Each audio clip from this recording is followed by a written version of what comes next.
Hi, this is Christina Luce, the K-8 Instructional Technology Specialist, and today we're going to talk about Pear Deck. Pear Deck is an add-on to Google Slides. You'll notice that I have launched a Google Slide presentation. The Pear Deck add-on appears up here in my toolbar. If you don't have it yet, you're going to click on Add-ons.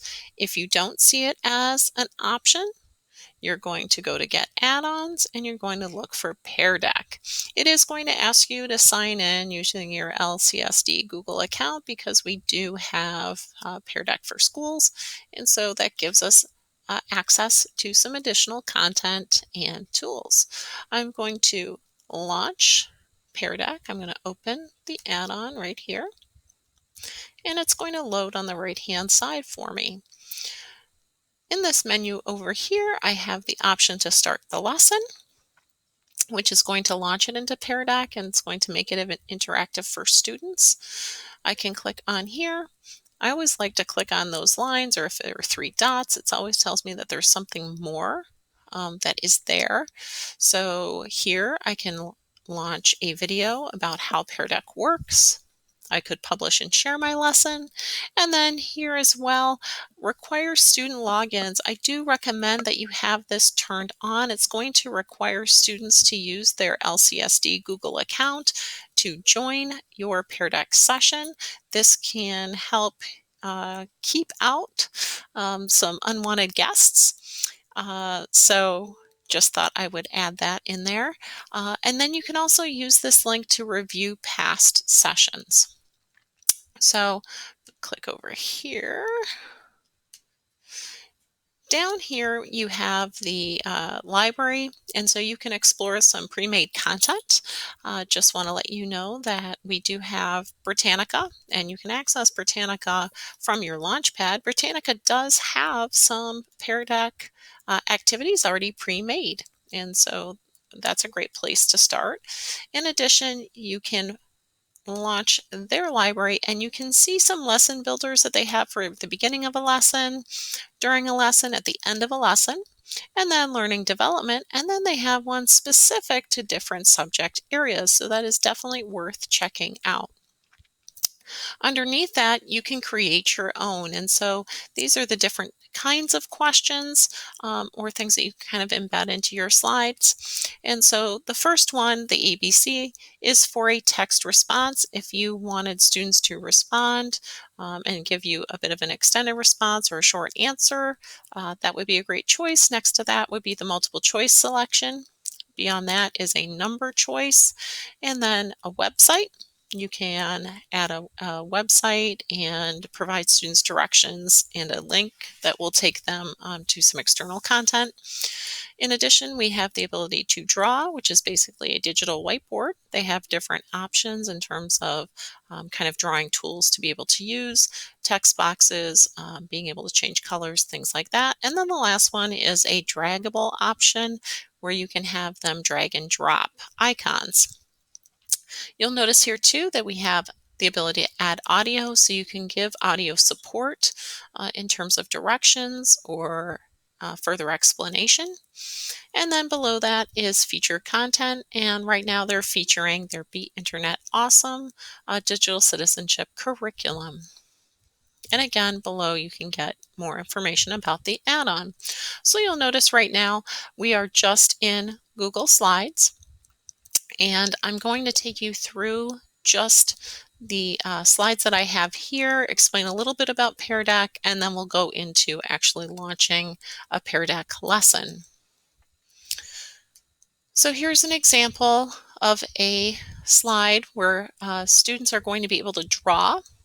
And so the prompt is what's filling your bucket today and what's draining it. And this was one of those pre-made slides that Pear Deck has in their library. And on this slide, students, as I said, they can draw with the drawing tool. They also have the ability to use text boxes, so they could choose to use text to respond. So what is Pear Deck? Pear Deck is a way of presenting information but makes it interactive so that every student can respond to your questions, your prompts right on their own screens. When I send out this actual presentation slide deck, you'll have the link to the video. We're not going to take any time to watch that now because I'm actually going to show you towards the end of the presentation how Pear Deck actually works with students, but I want you to know that the resource will be available to you there. We're going to look at the different question types. So this one here, you'll see at the bottom, that's where you can tell what kind of question type it is. So on the bottom left, you can see that Perry there in the corner is telling students that they're going to write their response. So this is what it looks like on the teacher side.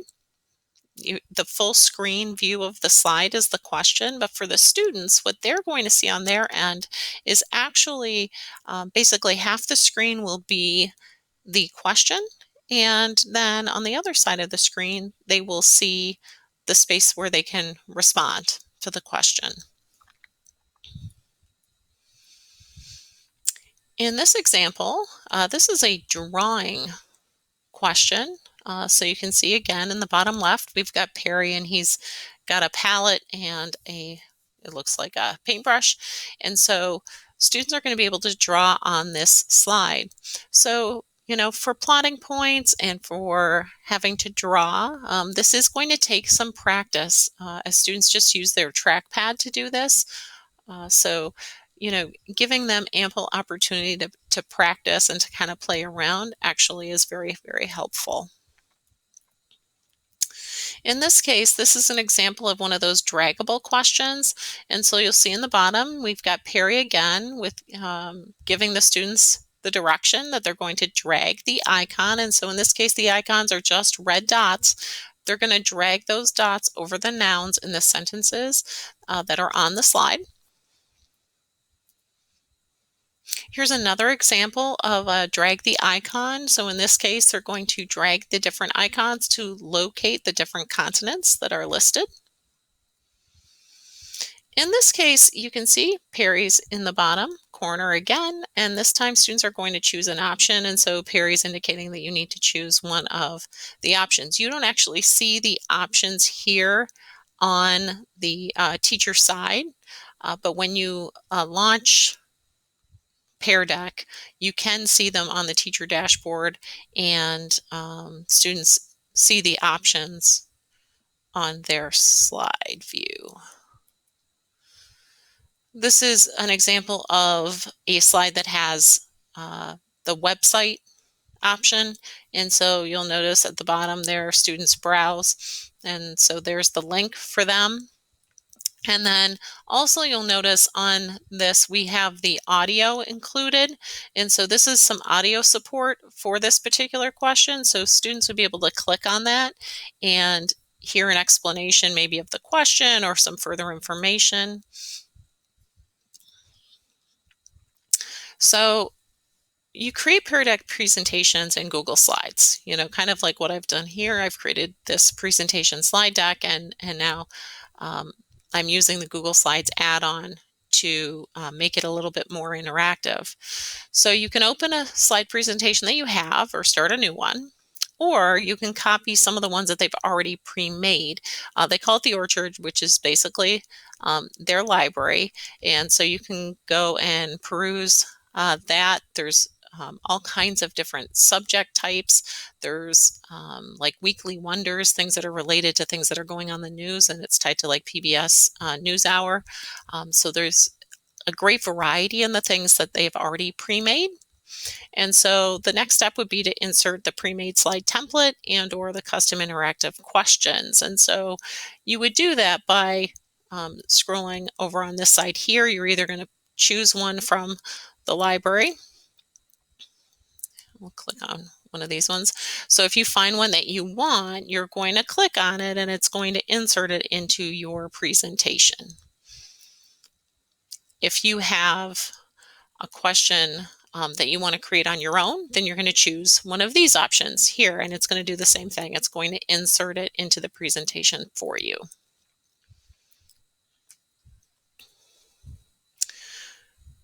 So once you've built the presentation, then it's going to be, how do you present this and how do you kind of get this going with students? Again, I'm going to say, you want to definitely go back to those 3 lines here, that more, and you want to make sure that you require student logins. This is done in the sidebar menu on that settings page.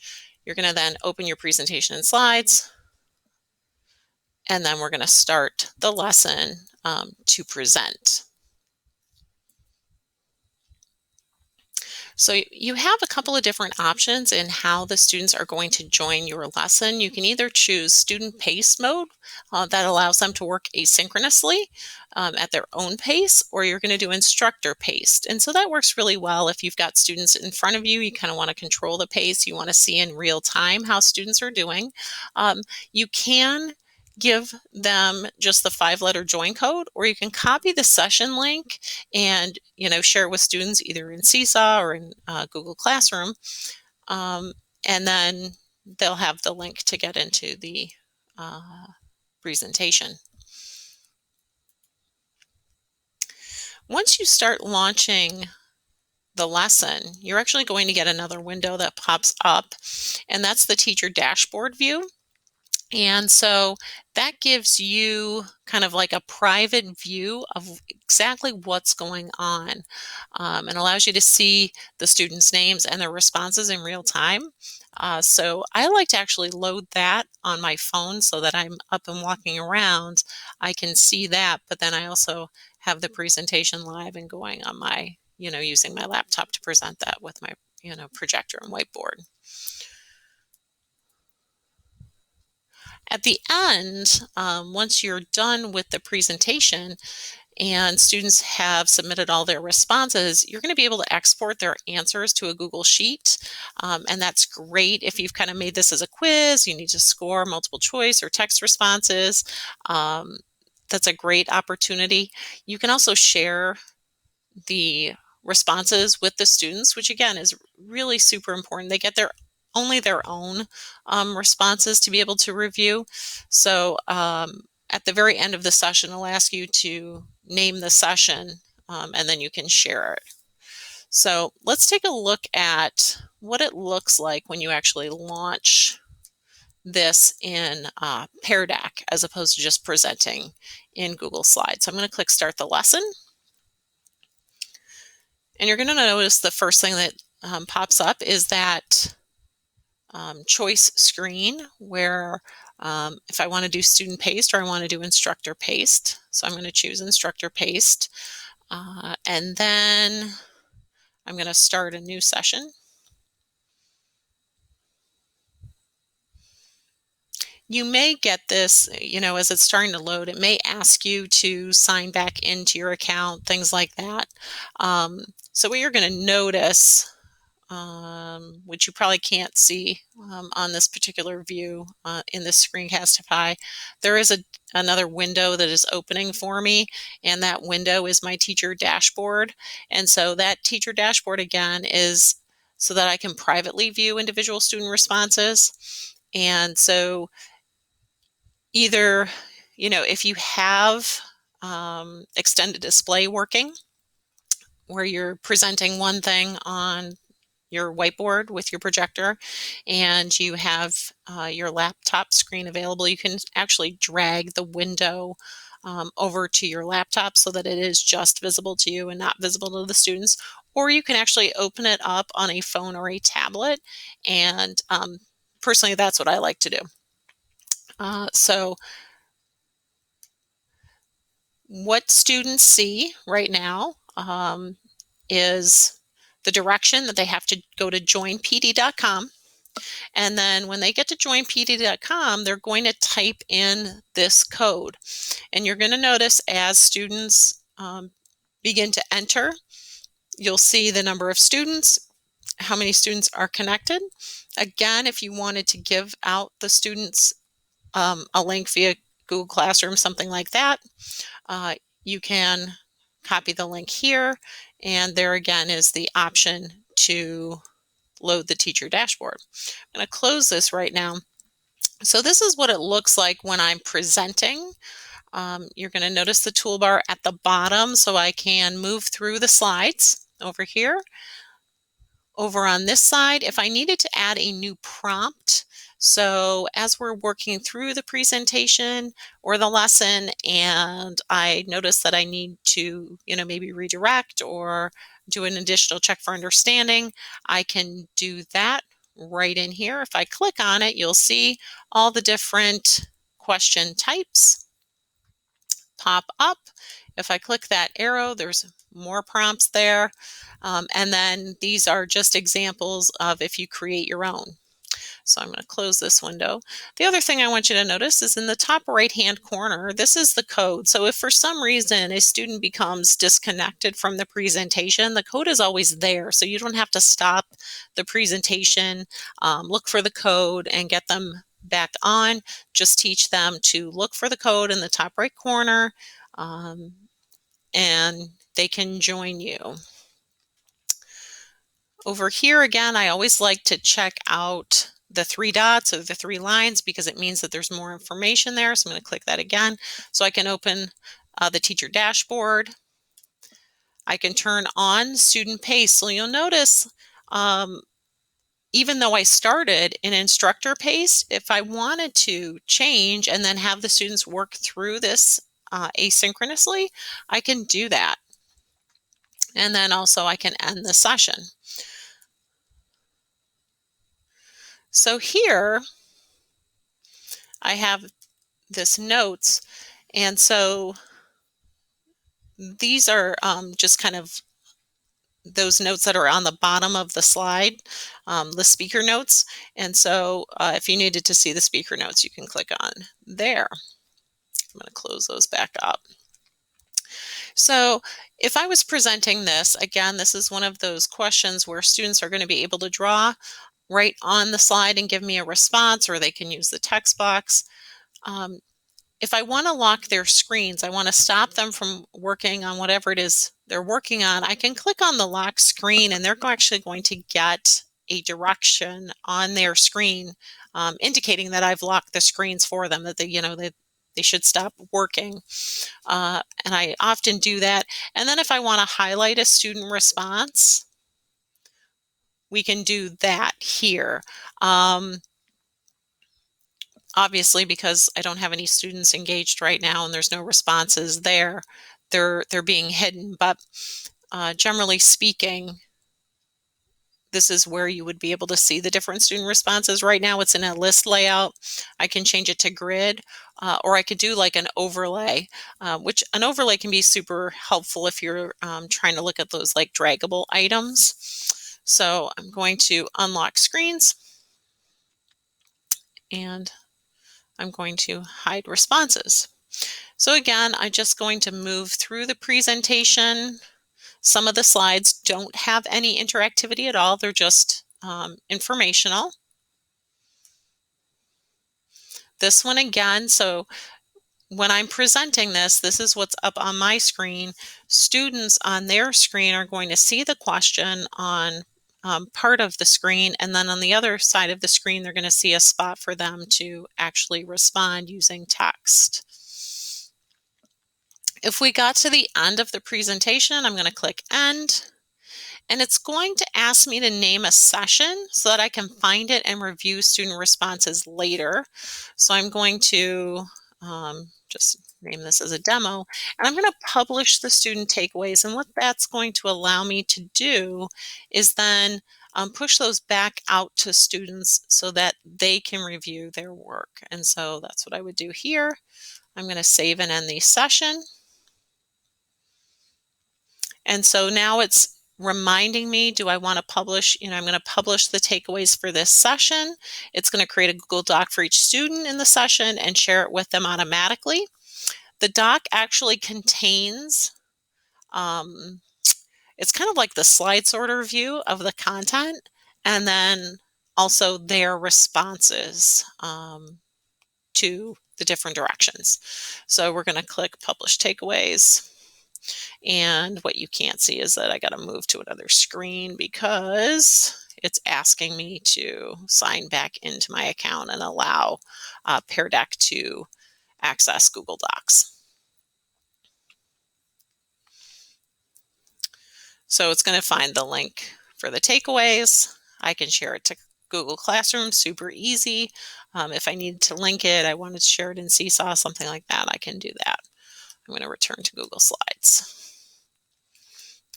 And really that's Pear Deck in a nutshell. So if you have any questions, please do not hesitate to ask.